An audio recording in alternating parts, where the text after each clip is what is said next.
Alhamdulillah ala ihsanihi wa syukuran wa ala alihi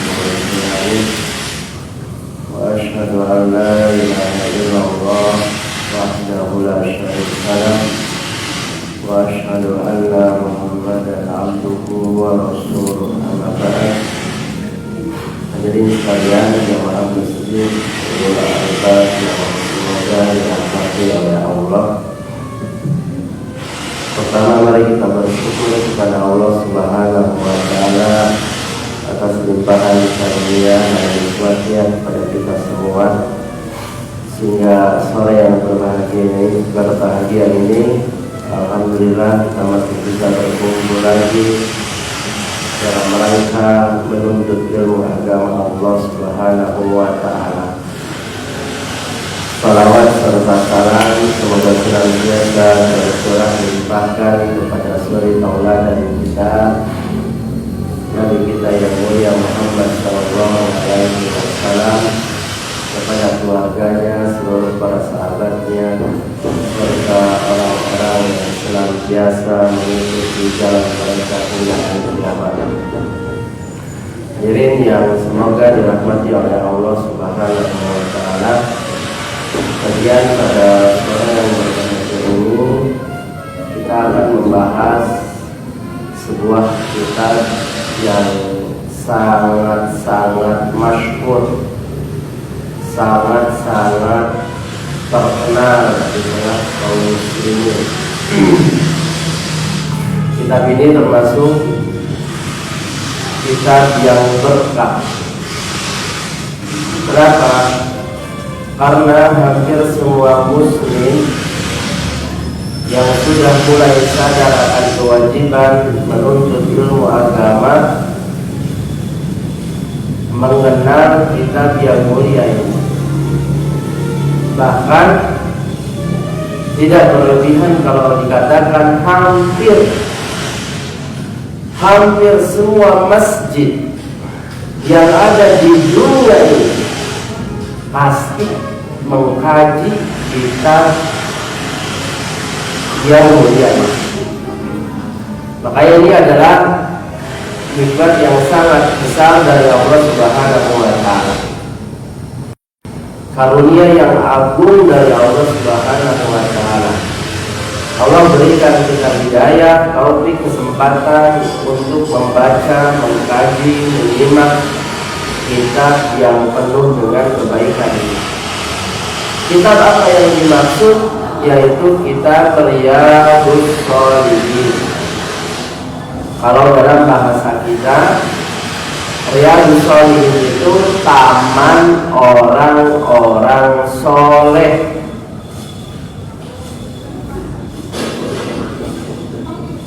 Kenapa kitab ini dinamakan Riyadhus Shalihin, tamannya orang-orang soleh? Karena bila mana seorang muslim membuka kitab ini, yakni kitab Riyadhus Shalihin, mau dia mulai dari depan, memulai bacaannya, mau dari tengah, mau dari belakang, maka dia akan mendapatkan ketenangan dan kebahagiaan hati. Makanya dinamakan Riyadhus Shalihin, tamannya orang-orang soleh. Kita aja di dunia, ketika kita duduk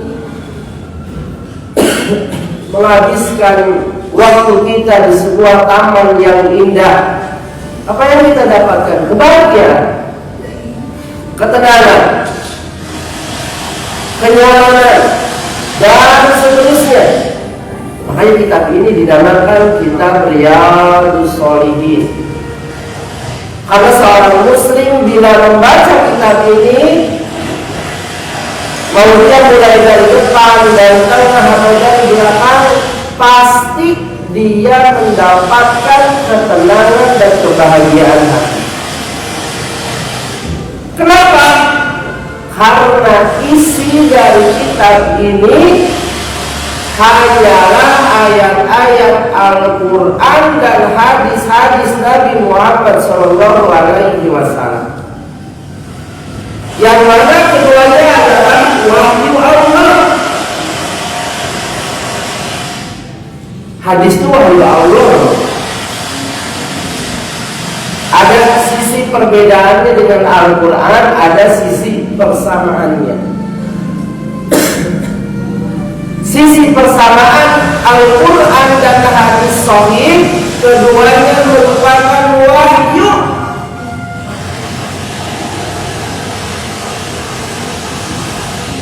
Sebagaimana yang Nabi nyatakan di dalam sebuah hadis riwayat Imam Abu Daud, Nabi pernah bersabda, "Ala ketahuilah, inni utitul kitaba wa mislahu ma'hu." Sesungguhnya aku telah diberikan Al-Quran dan yang serupa dengan Al-Quran bersamanya, yaitu hadis Nabi yang sahih.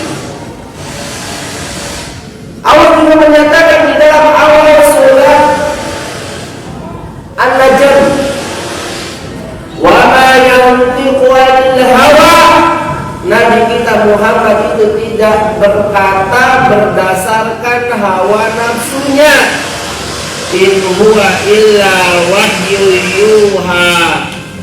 Tapi Nabi itu berkata berdasarkan wahyu yang diwahyukan kepadanya.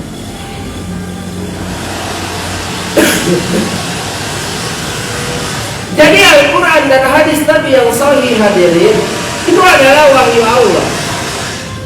Sehingga ketika ayat-ayat Allah dan hadis-hadis Nabi ini kita baca, dibaca oleh seorang muslim, pasti dia akan mendapatkan ketenangan dan kebahagiaan hati. Pasti dia akan mendapatkan kenyamanan, akan semakin semangat melakukan kebaikan. Karena keduanya Al-Quran dan hadis Nabi yang sahih tidak lain dan tidak bukan merupakan nutrisi terbaik bagi hati seorang muslim. Batin kita, hati kita, jiwa kita itu butuh nutrisi. Sebagaimana badan kita, jasad kita butuh nutrisi. Jasad kita kalau kita tidak penuhi nutrisinya dengan baik, itu pasti akan sakit, bahkan akan meninggal. Begitu juga dengan hati dan jiwa seseorang. Makanya kajian itu suka dibahasakan siraman rohani. Memang butuh disiram. Ayat-ayat Al-Quran, hadis-hadis Nabi yang sahih itu merupakan nutrisi terbaik bagi hati manusia. Keduanya mampu melunakkan hati yang keras, menghidupkan hati yang mati, menyembuhkan hati yang hidup, serta mampu mempertahankan kesehatan hati yang hidup itu. Karena wahyu ini, kata Nabi Muhammad SAW, ibarat hujan.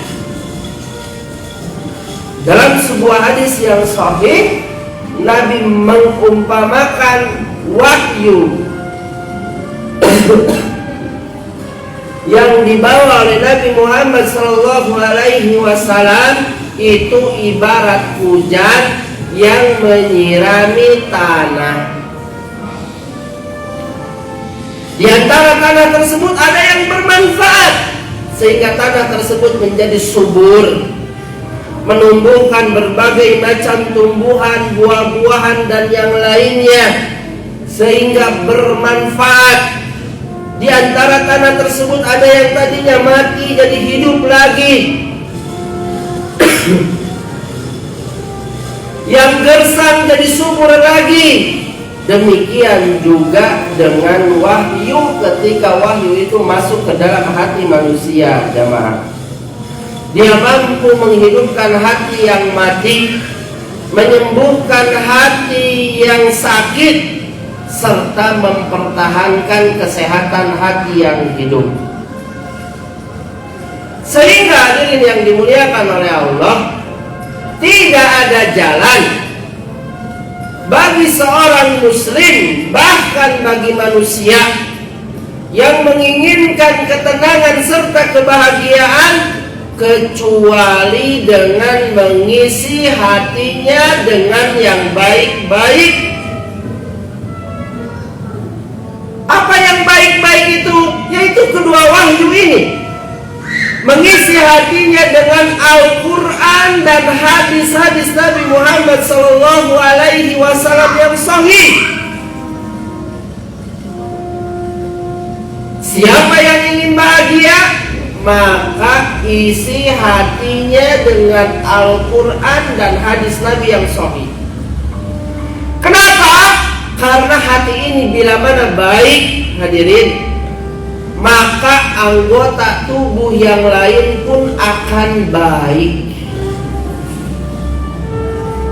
Tapi sebaliknya, bila mana hati itu jelek, hati itu rusak, hati itu sakit, maka anggota tubuhnya pun akan sakit. Orang bila mana hatinya baik, pasti akan produktif. Sholatnya akan baik, puasanya akan baik, takut kepada Allahnya akan baik, tawakalnya akan baik, semangat melakukan kebaikannya akan baik.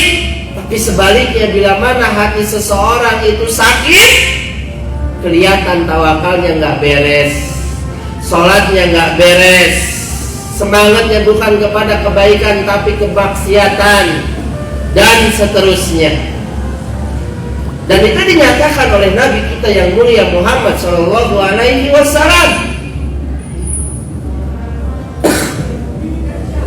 Nabi kita Muhammad SAW dalam sebuah hadisnya yang sahih, riwayat Muslim, pernah bersabda, "Ala, ketahuilah, wa inna fil jasadi mudghatan, sesungguhnya di dalam jasad itu ada segumpal daging. Idza salahat salahal jasadu kulluh." Bila segumpal daging ini baik, maka akan baik pula seluruh anggota badan yang lain. Wa idza fasadat fasadal jasadu kulluh. Tapi sebaliknya, bila segumpal daging ini rusak, sakit, bahkan mati, maka akan rusak pula seluruh anggota jasadnya yang lain. Kata Nabi, "Ala wahia al-qalbu," ketahuilah segumpal daging itu adalah hati. Atas dasar itu, hadirin yang dimuliakan oleh Allah, sekali lagi, ini merupakan kenikmatan yang besar, karunia yang agung dari Allah Subhanahu wa Ta'ala. Allah gerakkan hati kita, Allah berikan kita kesempatan, berikan hidayah dan taufiknya untuk mengkaji kitab Riyadhus Shalihin ini.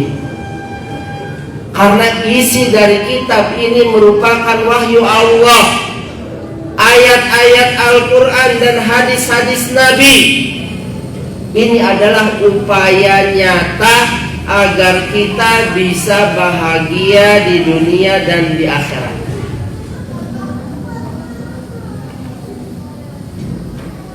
Hadirin yang dimuliakan oleh Allah Subhanahu wa Ta'ala, dan alangkah indahnya sebelum kita mulai membacakan, mungkin memberikan sedikit penjelasan terhadap bab-bab yang dibawakan oleh Imam An-Nawawi.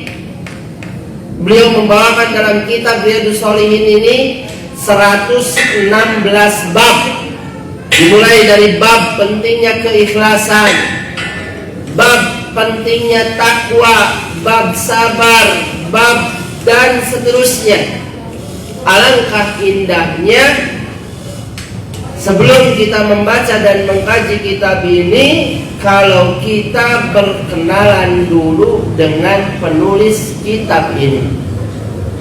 Siapa yang menulis kitab Riyadhus Shalihin ini yaitu ulama kita, imam kita, yaitu Imam An-Nawawi rahimahullah rahmatan wasi'ah. Bagi sebagian kita mungkin nama beliau ini sudah familiar karena saking besarnya nama beliau di tengah kaum muslimin. Ya. Nama beliau Imam An-Nawawi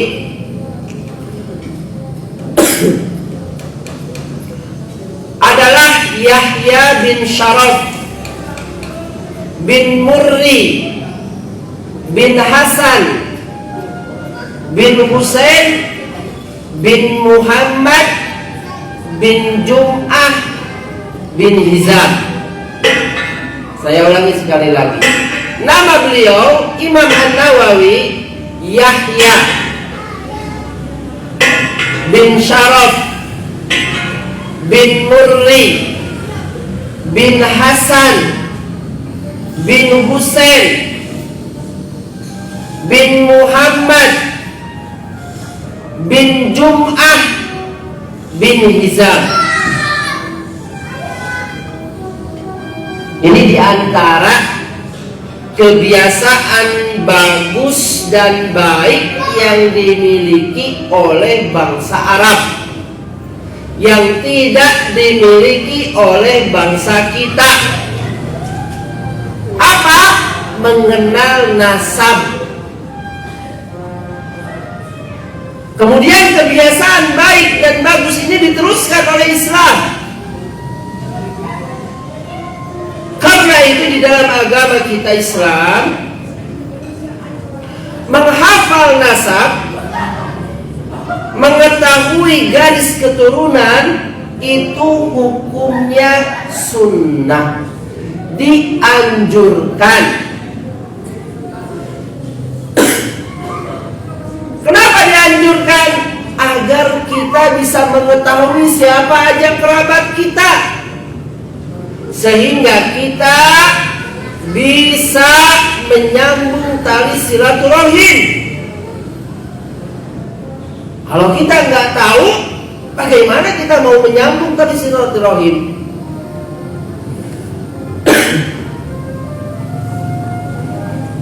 Menyambung kekerabatan yang ada hubungan rahimnya dengan kita.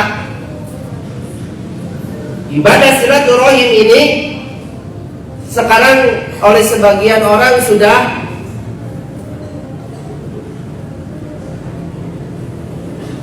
dipahami salah kaprah, sehingga apa-apa dikatakan silaturahim. Buka bersama sama teman-teman kuliah dikatakan silaturahim. Reunian sama teman-teman SMA dikatakan silaturahim. Reunian sama teman-teman kuliah dikatakan silaturahim. Padahal ini adalah keliru. Silaturahim itu adalah istilah syar'i. Dia memiliki makna di dalam agama kita.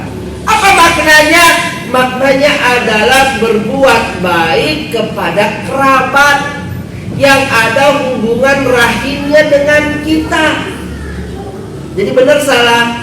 Reunian silaturahim salah. Main futsal silaturahim salah. Ketemu teman silaturahim, ayo orang tadi itu udah lama udah nggak apa-apa, hitung-hitung silaturahim. Padahal dia bukan kerabat kita, batur orang lain.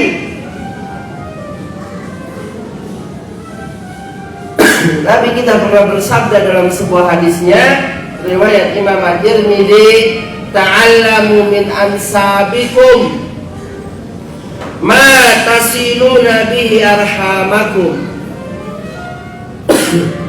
Pelajarilah garis keturunan kalian agar kalian bisa menyambung tali silaturahim. Karena itu kita harus tahu mulai dari sekarang. Jangan seperti orang-orang tua kita dulu. Kalau perlu ditulis siapa aja kerabat kita, biar kita bisa menyambung tali silaturahim. Karena ibadah silaturahim adalah ibadah yang agung, ibadah yang paling baik,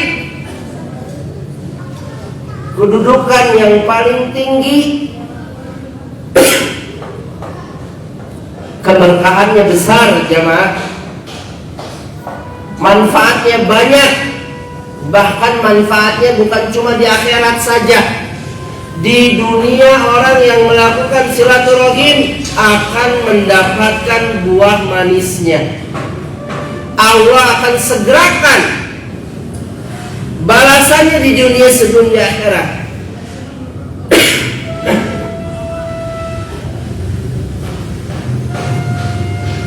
Apa buah manis silaturahim?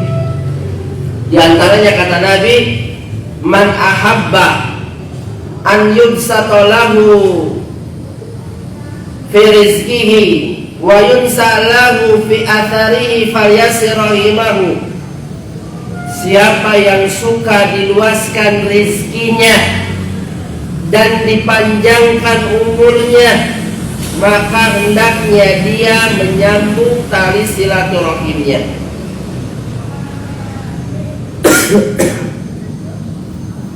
Di dalam hadis tersebut Nabi kita menjelaskan 2 buah manis yang akan didapatkan oleh seorang muslim di dunia ketika mengamalkan silaturahim.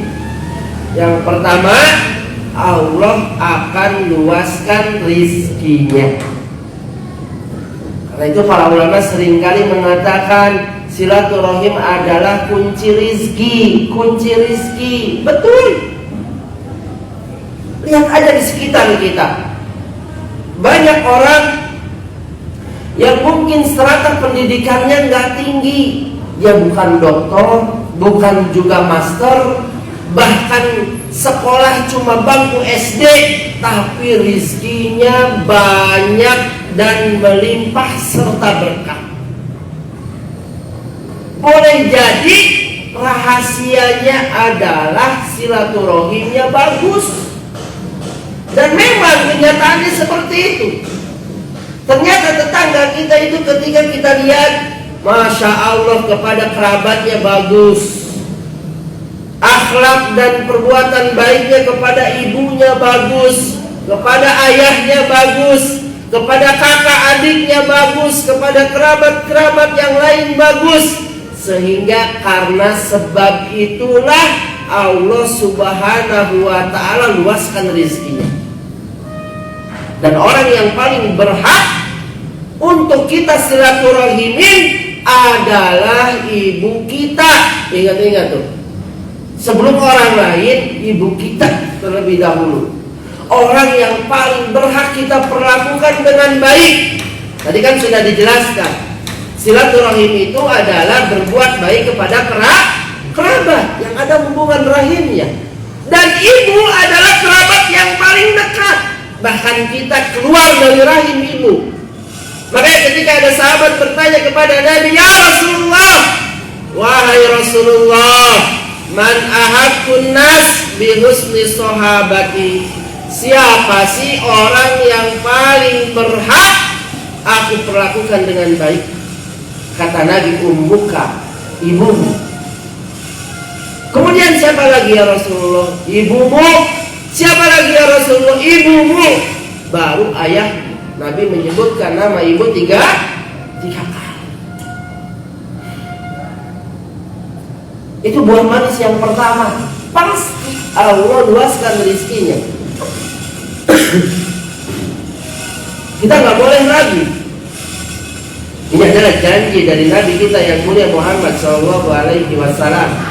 Kabar yang disampaikan oleh beliau.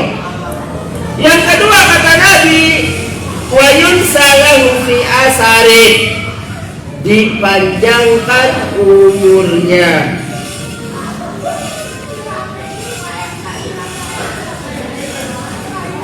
Para ulama Terkait makna hadis ini dipanjangkan umur ada beberapa pendapat.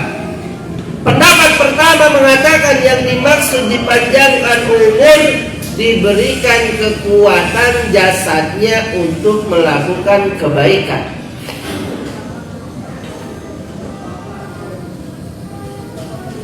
Kata ulama yang kedua, diberkahi umurnya dan diberikan taufik oleh Allah Subhanahu wa taala, sehingga ia senantiasa mengisi setiap helai waktu-waktunya dengan kebaikan. Kata ulama yang ketiga, namanya akan tetap harum setelah matinya, seperti nama-nama para ulama. Sekalipun sudah meninggal, tapi Masya Allah dikenang, nama mereka harum di tengah kaum muslimin. Ketika disebutkan nama mereka, kaum muslimin mendoakannya, rahimahullah, radhiyallahu anhu, dan seterusnya. Yang keempat, kata para ulama, umurnya benar-benar dipanjangkan.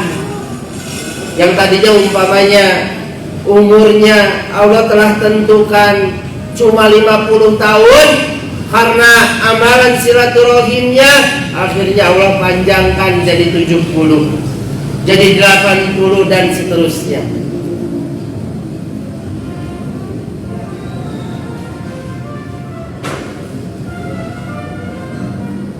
Pertanyaan, siapa Ustaz yang disebut dengan kerabat itu? Kata Imam Ahmad dalam sebuah riwayat, kerabat itu orang yang berhak kita silaturahim adalah orang yang memiliki kekerabatan dengan kita, minimal bertemu pada kakek ketiga. Paham nggak? Buyut. Kalau di kita apa? Di Sunda buyut, kakek punya orang tua, bapak, namanya apa? Buyut. Nah setelah buyut, kakek ketiga, kan kita punya ayah punya orang tua, itu kakek pertama tuh. Kakek punya orang tua, buyut punya orang tua apa? Kalau di Sunda Jangkawari. Kalau di Sunda Jangkawari. Nah, Jangkawari itu kalau punya anak, itu ada masih kerabat kita. Dia punya anak, itu masih kerabat kita walaupun jauh. Berhak kita silaturahim. Paham? Kata Imam Ahmad dalam sebuah riwayat, itu yang namanya kerabat. Dan kerabat itu terbagi dua. Ada kerabat dekat dan kerabat jauh. Kerabat dekat adalah orang-orang yang berhak mendapatkan warisan. Dan kerabat dekat yang paling berhak disilaturahim adalah ibu kita. Perhatikan, ibu kita, baru ayah kita, istri kita, anak kita, istri kita. Jadi jangan kebalik. Jangan sampai ke orang lain kita itu sebagai seorang muslim baik, Masya Allah, dermawan, Masya Allah, tapi ke anak istri pelit, tapi ke anak istri galak, misalnya kasar, tidak baik, salah. Ya, mereka adalah orang yang paling berhak kita perlakukan dengan baik. Baik, itu adalah nama beliau. Siapa? Jangan lihat. Antum hafal enggak? Yahya bin Syaraf bin Murri dulu, bin Hasan bin Husain bin Muhammad bin Jum'ah bin Hizam. Sekarang kakek kita, antum apa enggak sampai Jangkawari? Sampai buyut aja ya. Nah itu, jangan sampai nanti anak cucu kita seperti kita. kita nggak tahu kerabat kita, gimana kita mau silaturahim? Kalau perlu tulis, ajak nanti anak kita, ini kakak pertama ayah, ini adik ayah, ini adik ayah, ini kakaknya ibu, ini adiknya ibu, ini kakaknya ayah, dan seterusnya. Ya. Kalau anak, alhamdulillah, kalau sampai 3 masih dapat. Agus bin Jajang Junaidi bin Abidin bin Syur'i. Yang keempat hilang, tidak terlacak. Susah melacaknya, orang ini sudah pada meninggal. Ya. Makanya oleh agama kita, kebiasaan baik dan indah itu diteruskan. Makanya Nabi mengatakan, ta'allamu min ansabikum, pelajarilah garis keturunan kalian. Bukan buat bangga-banggaan, bukan. Anak nih garis keturunannya nyambung sama Abu Jahal misalnya, bukan. Abu Jahal bangga lagi. Tapi agar kita tahu kerabat kita itu siapa, sehingga kita bisa menyambung tali silaturahim. Sekarang kunyahnya, kunyatun. Kunyah itu panggilan yang didahului kata abun kalau laki-laki, kalau perempuan didahului umun. Abun siapa? Ya, nama belakangnya. Dan ini adalah sunnah Nabi kita. Sunnah di sini maksudnya ajaran Nabi kita. Setiap orang makanya dianjurkan memiliki kunyah. Sekalipun orang itu belum menikah, sekalipun orang itu belum memiliki anak. Seperti Imam An-Nawawi ini, kunyah beliau Abu Zakaria. Padahal beliau nggak punya nama, nggak punya anak namanya Zakaria. Bahkan beliau nggak menikah. Beliau tidak menikah karena saking takutnya akan melalaikan dari kesibukannya yang mulia, yaitu belajar dan mengajar umat. Kalau gitu boleh dong Ustadz gak menikah? Gak boleh. Yang harus kita ikuti adalah sunnah Nabi kita. Suri tauladan kita itu Nabi kita, bukan Imam An-Nawawi. Apalagi di zaman sekarang, ya, zaman yang penuh dengan fitnah, apalagi fitnah perempuan. Kita kalau keluar rumah sangat susah sekali menjaga mata kita. Nyaris tidak ada seorang muslim yang matanya bisa selamat di zaman ini. Saking fitnah di mana-mana. Terus kenapa Imam An-Nawawi tidak menikah? Dia bukan benci terhadap ajaran Nabi, tapi karena saking sibuknya, sibuk belajar dan mengajar. Disebutkan dalam sebuah riwayat, bayangin, beliau sehari ngajar 12 kali, 12 majelis. Kalau satu majelis 1 jam, 12 majelis berarti 12 jam. Itu waktu buat ngajarnya doang 12 jam, belum waktu buat belajarnya. Kan harus nambah, harus isi tangki kita itu, nggak bisa ngajar terus. Belum waktu untuk persiapan materi ngajarnya.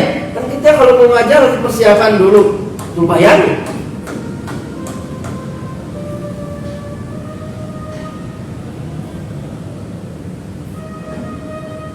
Imam An-Nawawi itu adalah orang yang sangat sibuk dengan ilmu, orang yang sangat cinta dengan ilmu. Disebutkan dalam sebuah riwayat dari Syekh Yasin bin Yusuf, ketika Imam An-Nawawi umur 10 tahun, bayangkan, umur 10 tahun, beliau pernah melihat Imam An-Nawawi itu dipaksa untuk bermain bersama teman-temannya. Mungkin ditarik-tarik, ayo waktu main, ayo. Nangis. Kata Syekh Yasin bin Yusuf, nangis kenapa? Nangis nggak mau main karena pengen baca Quran dan belajar. Kalau kita umur 10 tahun ngapain? Kita mau main keleci, main layangan, main petak umpet. Sekarang udah nggak ada, sekarang mainannya udah beda. Ya, mainannya udah HP kalau sekarang. Itu ngomongnya anak kecil seperti Imam An-Nawawi dari kecil udah beda. Udah beda. Makanya saya ini berkata bahwa aku sangat berharap besar anak ini kelak akan menjadi orang yang paling pintar dan sangat bermanfaat untuk umat.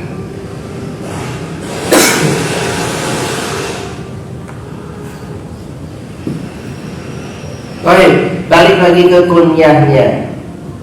Jadi kunyah beliau Abu Zakaria. Karena orang Arab tuh di antara kebiasaannya seperti itu. Nabi Zakaria anak siapa?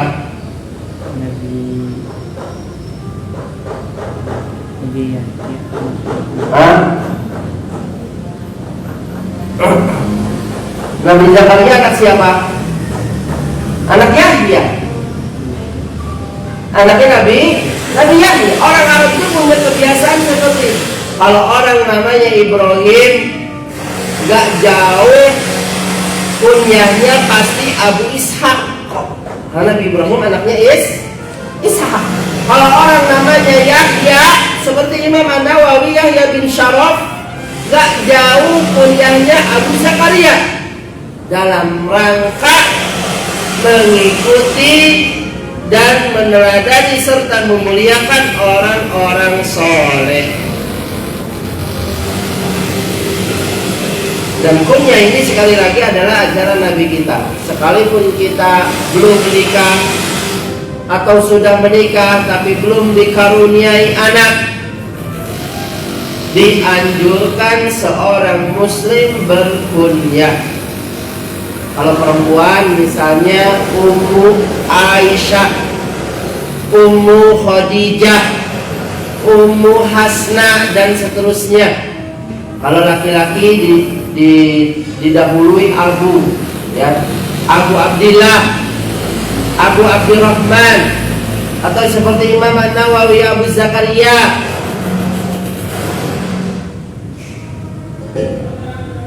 Sekarang yang ketiga, apa gelar beliau? Gelar beliau adalah Muhyiddin. Gelar beliau adalah Muhyiddin. Muhyiddin itu orang yang menghidupkan agama. Muhyiddin. Dan gelar ini bukan disematkan oleh beliau. Gelar yang beliau sandang ini disematkan oleh kaum muslimin, khususnya para ulama, karena melihat betapa luas keilmuannya, betapa semangat mengamalkan ilmunya, dan betapa banyak sumbangsihnya untuk Islam. Dan menariknya hadirin yang dimuliakan oleh Allah, beliau ini gak rela, gak suka, gak ridho digelari Muhyiddin. Gak seperti umumnya kita. Bahkan sebagian kita ada yang menyematkan gelarnya untuk dirinya sendiri, oleh dirinya sendiri. Abong-abong hafalannya udah habis 30 juz, sehingga dengan sendirinya dia sematkan gelar Abdurrahman Al-Hafiz katanya. Abang-abang sudah pernah hafal Sahih Bukhari, disematkan pada nama depannya Al-Muhaddits umpamanya. Kalau Imam An-Nawawi yang menyematkan adalah kaum muslimin, khususnya para ulama. Dan menariknya, beliau nggak suka, beliau nggak rela, nggak ridho dengan gelar tersebut. Pertanyaannya, kenapa beliau nggak suka?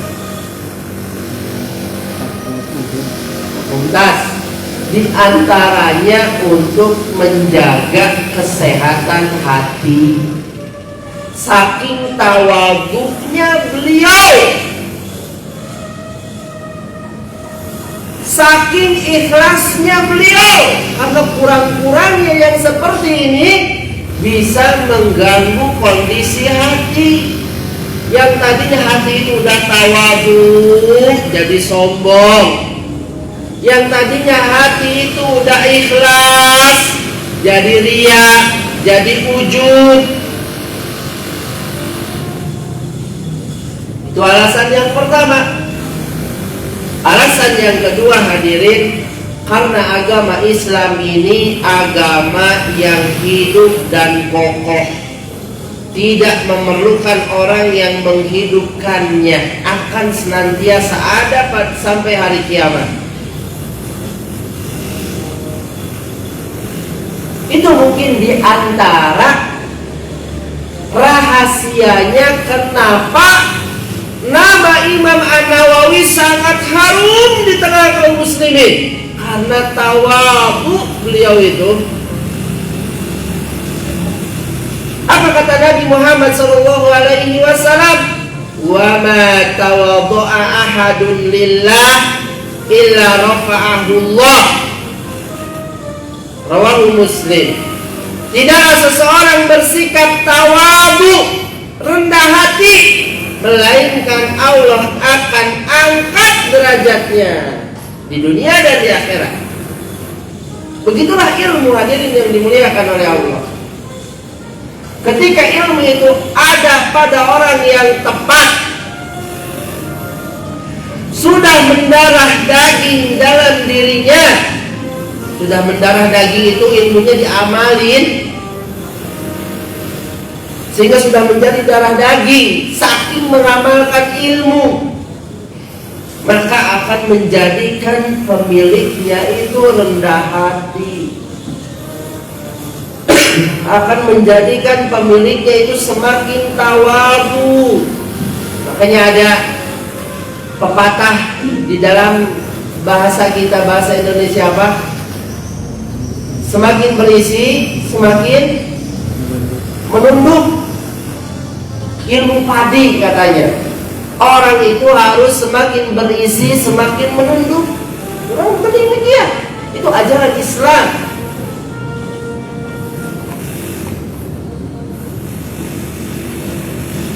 Kalau kita baru hijrah, baca Quran juga belum bisa, seringnya udah petang-tang, peteng-teng, udah bisa ngerendahin orang, ya, sombong. Itulah ilmu. Kata para ulama, al ilmu salah satu asbab. Ilmu itu ada 3 jengkak. Ilmu itu ada 3 jengkak. Berarti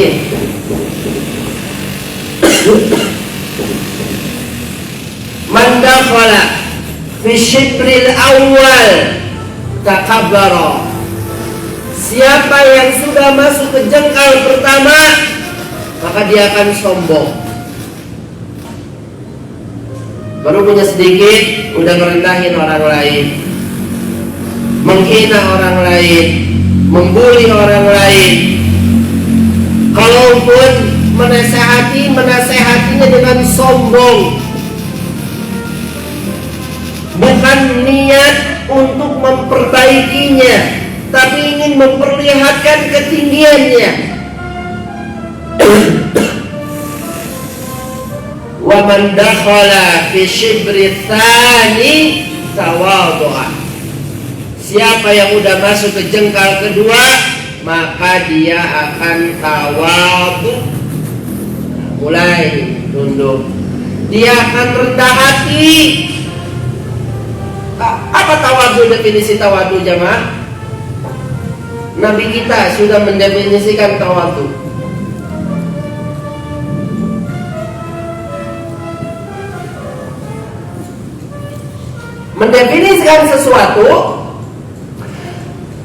Mendefinisikan sesuatu, salah satu caranya adalah dengan memahami makna kebalikannya.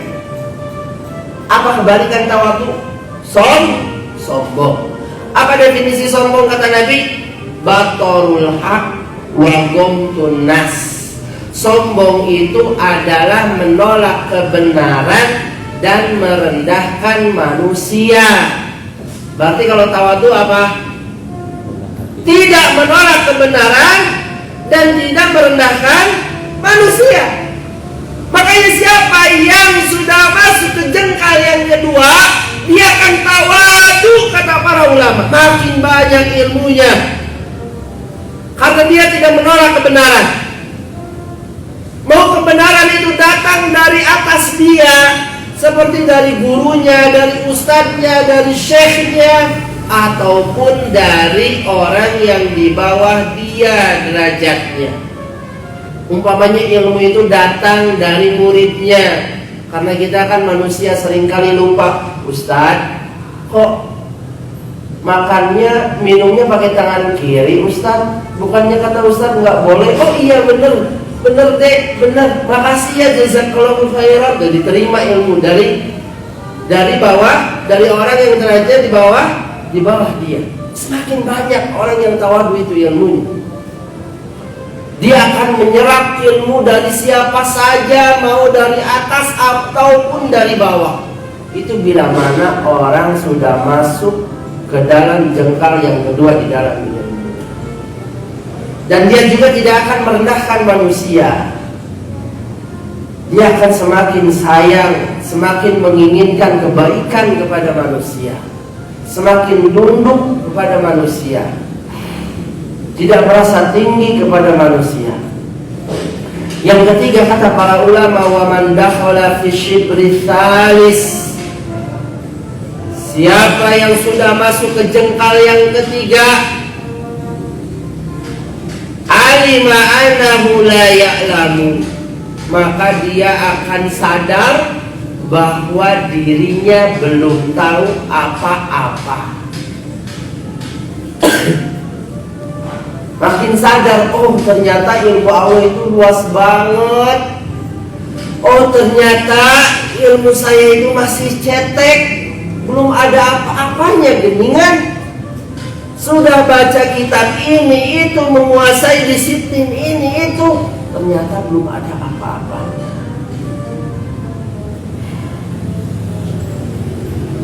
Nah biasanya orang-orang yang baru ngaji itu dia baru melangkah ke jengkal yang pertama. Makanya biasanya akal tanduk dalam pepatah Sunda, akal tanduk. Domba itu kalau mau tumbuh tanduknya suka gatal sehingga pindah tanduk.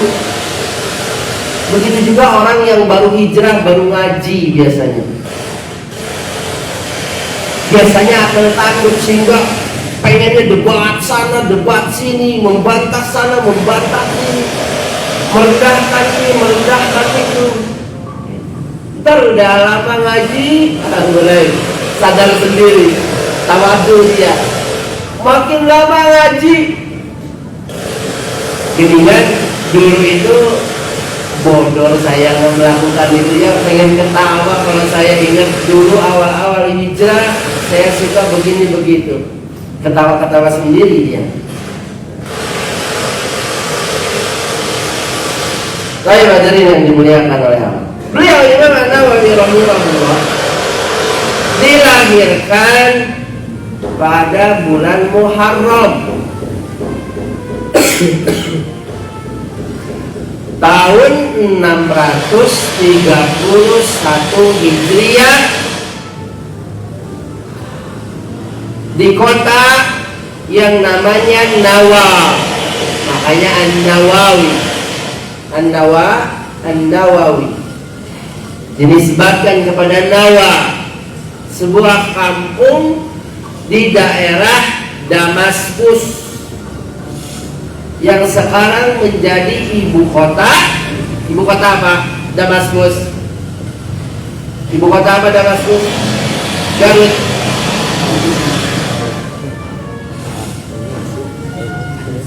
Suriah. Ibu kota Suriah. Berarti udah berapa bedanya sama kita, udah meninggalkan kita udah berapa ratus tahun beliau? Kurang lebih 800 tahun. Kitabnya masih sampai kepada kita. Itu bayangin tuh sama tuh. Baik, kenapa saya tadi katakan ini kitab yang fenomenal dan berkah.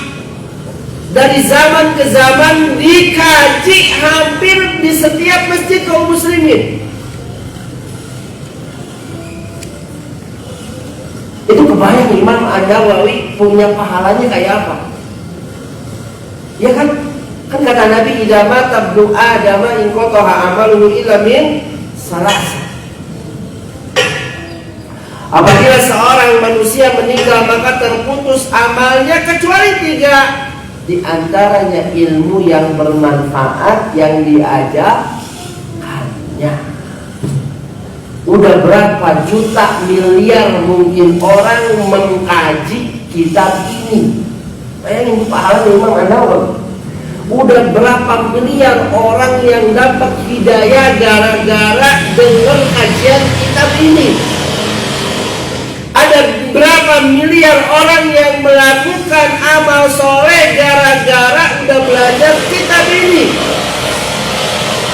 Luar biasa. Kita harus cemburu. Makanya nggak ada jalan paling enak untuk memperoleh kebaikan yang banyak tapi sedikit pengorbanannya kecuali jalan ilmu. Antum dakwah di sini bagus.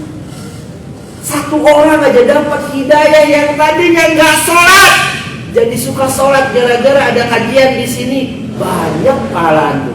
Antum meninggal dia masih sholat ngalir terus. Ilmu sholat itu ternyata diajarkan lagi ke anaknya, ke cucunya, ngalir sama antum terus. Luar biasa. Makanya jangan mencari kesibukan yang lain. Allah sudah pilih kita sebagai seorang penuntut ilmu. Allah sudah muliakan kita menjadi seorang penuntut ilmu. Jangan ganti dengan yang lain. Ustaz, kan saya harus masuk kelas Ustaz, belajar di kampus, ada jam. Itu nggak masalah. Tapi luangkan waktu untuk belajar ilmu agama, jangan lupa. Karena hati kita itu butuh siram. Ibarat tanah, coba tanah. Kalau nggak antum siram, nggak antum pupuk, itu jadi apa tuh tanah? Nggak manfaat sama sekali itu tanah. Tapi kalau tanah itu kita pupuk, kita siram, kita rawat, pasti manfaat tanah tersebut. Menumbuhkan banyak tumbuhan, ya minimal rumput tumbuh bermanfaat buat pakan domba, betul. Begini juga dengan hati kita. Baik, kita lanjutkan nanti. Guru beliau sekarang. Guru pertama beliau adalah ayahnya.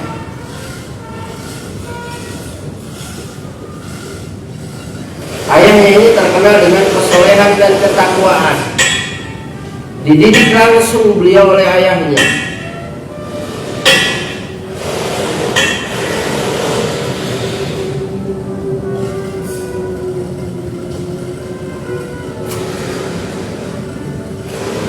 Lalu setelah itu beliau masuk ke Kutab.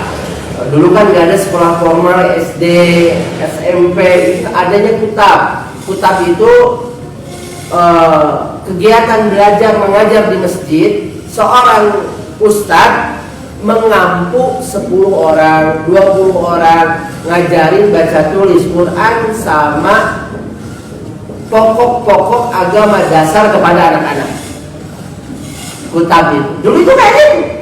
Nggak ada kayak sekarang, ada PAUD, ada TK, ada SD, dulu nggak ada. Dulu belum ada. Kalau anak mau belajar tulis di kutab, makanya masjid itu dulu mah rame, nggak kayak sekarang.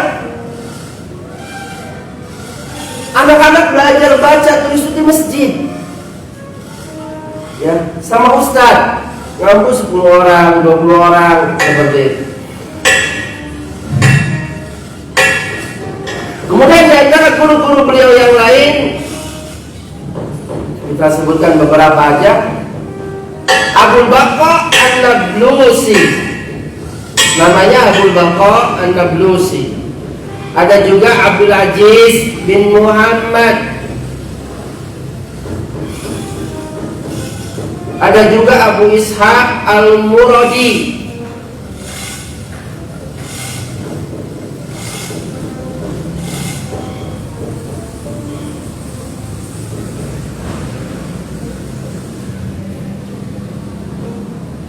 Kemudian murid-murid beliau juga punya murid. Dan di antara murid yang paling menonjol adalah Ibnul Athar Asy-Syafi'i dan Abul Hajjaj Al-Mizzi.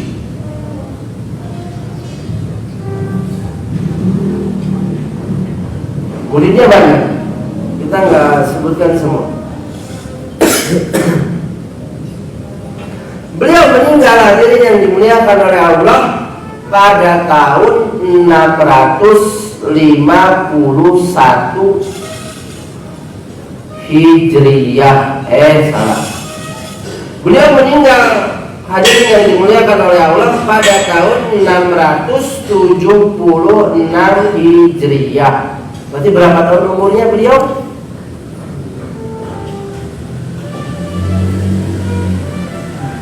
676 dikurangi 631 berapa? 45 tahun. Gak panjang, tapi Masya Allah buah karyanya banyak sekali. Sampai sekarang buah karyanya sangat bermanfaat untuk kaum muslimin. Di antaranya kitab yang akan kita baca dan kaji ke depan, yaitu kitab Riyadhus Shalihin, tamannya orang-orang yang soleh, yang isinya tak lain dan tak bukan hanyalah ayat-ayat Al-Quran dan hadis-hadis Nabi Muhammad SAW. Di situ beliau mencantumkan 116 bab kalau tidak salah, bab-bab kebaikan yang sangat kita butuhkan. Itu saja hadirin yang dimuliakan oleh Allah, kajian yang bisa disampaikan terkait biografi singkat imam kita yang mulia, ulama kita yang mulia, Imam An-Nawawi Yahya bin Syaraf bin Murri bin Hasan bin Husain bin Muhammad bin Jum'ah bin Hizam rahimahullah rahmatan wasi'ah. Semoga yang sedikit ini bermanfaat. Wallahu a'lam bishawab. Ada pertanyaan silahkan sebelum kajian ditutup. Ingin bertanya mengenai kerabat Ustaz yang tadi. Iya.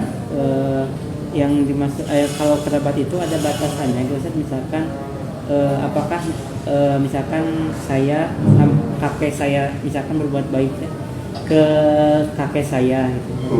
Nah, kalau misalkan ke Om Bibi atau anaknya Om Bibi itu termasuk anaknya Om misalkan gitu, Ustaz. Itu termasuk kerabat juga. Makanya tadi saya katakan kerabat itu terbagi dua. Ada kerabat dekat, berarti ini yang prioritas mendapat kebaikan kita.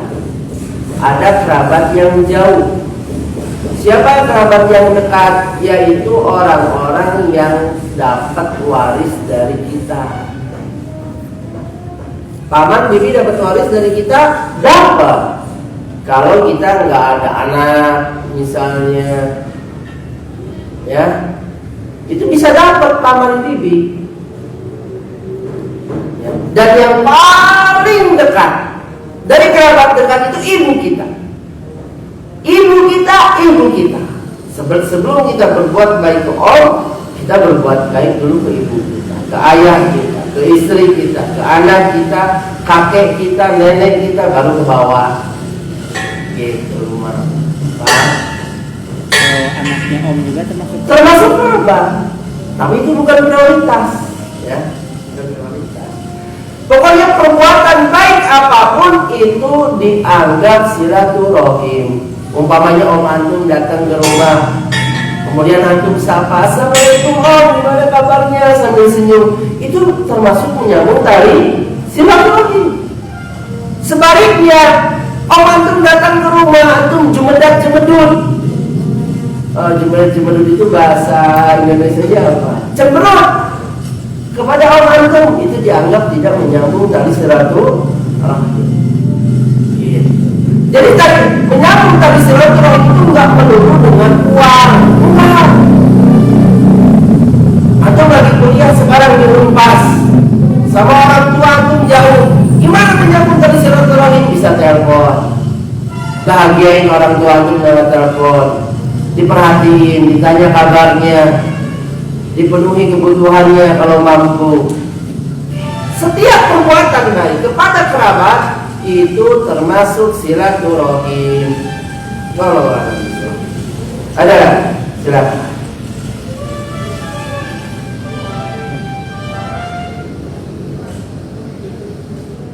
Cukup sampai sini.